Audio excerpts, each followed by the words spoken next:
Como hemos visto en el Instagram Opositores sin Derecho, que os apetecía que hiciéramos una lista de reproducción con las fuentes de la Unión Europea, pues vamos a hacerlo y este es el primero de los vídeos, que va a hablar del Reglamento de la Unión Europea.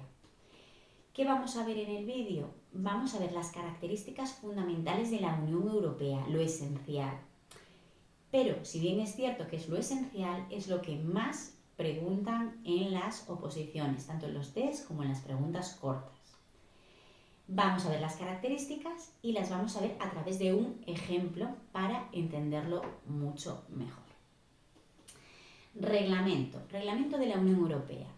El Reglamento de la Unión Europea, veis ahí que tiene tres características: alcance general, aplicación directa y obligatorio en todos sus elementos. ¿Qué significa esto? Bueno, os voy a poner el ejemplo de un reglamento que me gusta porque probablemente lo tengáis en el temario, que es el Reglamento General de Protección de Datos de la Unión Europea. Probablemente lo tengáis y de esta manera pues os resultará mucho más cercano el ejemplo. Y si no os entra esa materia en la oposición, no pasa nada, sirve como ejemplo. En el año 2016 se publica el Reglamento General de Protección de Datos, que es un acto jurídico de las instituciones de la Unión Europea donde dice a los ciudadanos de la Unión Europea, a los Estados miembros, derechos, obligaciones y principios relacionados con el tratamiento de datos personales, con la protección de datos. Es un reglamento. Entonces, veamos la primera característica. Es de alcance general. ¿Qué implica? Que esos principios y obligaciones y derechos relacionados con la protección de datos son para todos. El destinatario es general, es para los Estados miembros y los ciudadanos en general. Existen otras normas que van dirigidas a un Estado miembro, por ejemplo, pero eso lo veremos en otro vídeo, se trata de otro acto jurídico diferente. Los reglamentos no, los reglamentos son de alcance general, es decir, ese tema de protección de datos iba dirigido a todos los países de la Unión Europea. ¿Cuál es la segunda característica de los reglamentos? Aplicación directa. ¿Qué quería decir esto? Pues que cuando entró en vigor los derechos y obligaciones de ese reglamento, ya se aplicaban directamente en todos los países, sin necesidad de que existiera una norma nacional que lo adaptara.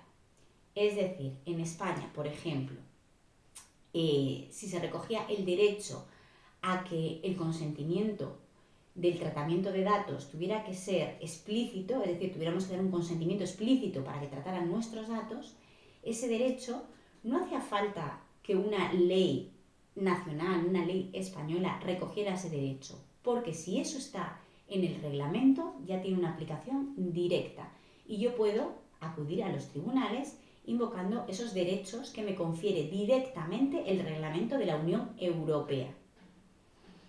Aquí un matiz. ¿Quiere decir esto que no existen leyes ni ninguna norma nacional que regule lo que dice el reglamento? No, no quiere decir eso. Quiere decir que son de aplicación directa y si no existe la ley los podemos invocar esos derechos ante los tribunales, pero puede que exista una norma que recoja esos principios. De hecho, en el caso que estamos viendo, tenemos, y tenéis en el temario seguramente, la Ley Orgánica de Protección de Datos del año 2018. ¿De acuerdo? El reglamento era de alcance directo, o sea, tenía una aplicación directa, pero en España, en el año 2018, se dictó, se publicó esta norma de protección de datos y que ya recogía esos principios que estaban en el reglamento. Es decir, se aplican directamente, pero no impide que haya una norma, en este caso una ley orgánica. Y la última característica es que es obligatorio en todos sus elementos. Esto quiere decir que ese reglamento que establecía la protección de datos y el tratamiento de datos personales le va a decir a todos los países miembros cómo hacerlo, los medios para llevar a cabo estos principios que se recogen y las formas de realizarlo.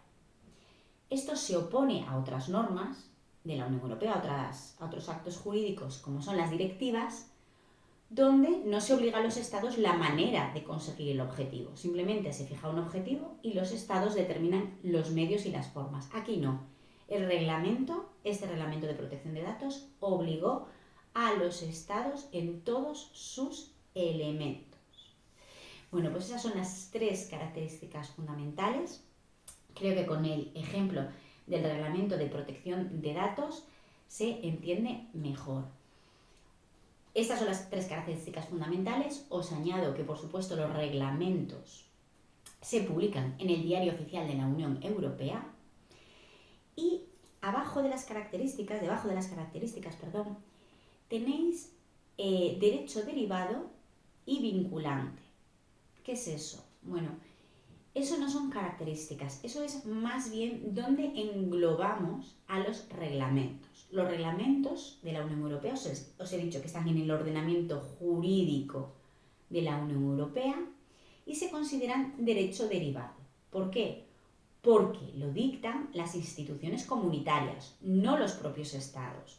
De hecho, este reglamento lo dictó el Parlamento Europeo y el Consejo, ¿vale? Como son actos jurídicos que dictan las instituciones, se le llama en la Unión Europea derecho derivado. Y dentro de ese derecho derivado es un tipo de norma vinculante, obliga, pero eso ya lo sabíamos, decíamos que obligaba en todos sus elementos. Entonces, es norma de derecho derivado y es vinculante. Eso sería la clasificación. Bueno, vamos a hacer un pequeño inciso y a determinar y a establecer cómo no puede confundirse nunca con los reglamentos del ordenamiento jurídico español. Pero antes, si no lo has hecho, te pido que te suscribas, que ya somos unos cuantos, y así nos animáis y podemos seguir subiendo vídeos, ¿de acuerdo?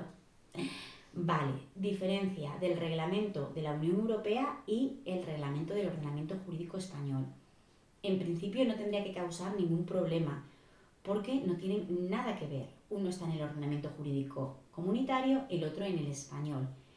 Pero sí que es verdad que si te acercas por primera vez al derecho con el temario de la oposición, te puede llamar la atención que los dos se llamen reglamentos y nos puede despistar un poco. Entonces, no pasa nada. Cuando sea de la Unión Europea, siempre nos van a decir reglamento de la Unión Europea o reglamento comunitario. O lo vamos a deducir del contexto, porque nos van a preguntar por estas características o nos lo van a comparar con directivas o decisiones que son otras normas de la Unión Europea. ¿De acuerdo? Los reglamentos del ordenamiento jurídico español, que son los que hemos visto en otros vídeos, que son de los que habla la Ley 39/2015, de los que habla la Constitución española, están en el ordenamiento jurídico español. Repito un poco lo que hemos dicho en otros vídeos, son disposiciones de carácter general, por eso a veces se les llama así, dictadas por el gobierno. El artículo 97 dice que el gobierno de la nación tiene potestad reglamentaria, tienen rango inferior a la ley y, como veis, no tienen nada que ver con estos reglamentos. O sea, el mayor error que podíamos cometer es pensar que los reglamentos de la Unión Europea son los reglamentos con las mismas características de los que tenemos en el ordenamiento jurídico español. No, no tienen nada que ver. Reglamento de la Unión Europea, las características que hemos visto. Reglamentos a secas o disposiciones de carácter general en el ordenamiento jurídico español son aquellos de los que nos habla la Ley 39/2015, la Constitución española, cuando hablamos de inderogabilidad singular de los reglamentos. Como veis, nada que ver entre unos y otros, aunque se llamen igual. Bueno, pues hasta aquí el vídeo, espero que no haya sido demasiado largo y nada, nos vemos en otro vídeo sobre la Unión Europea.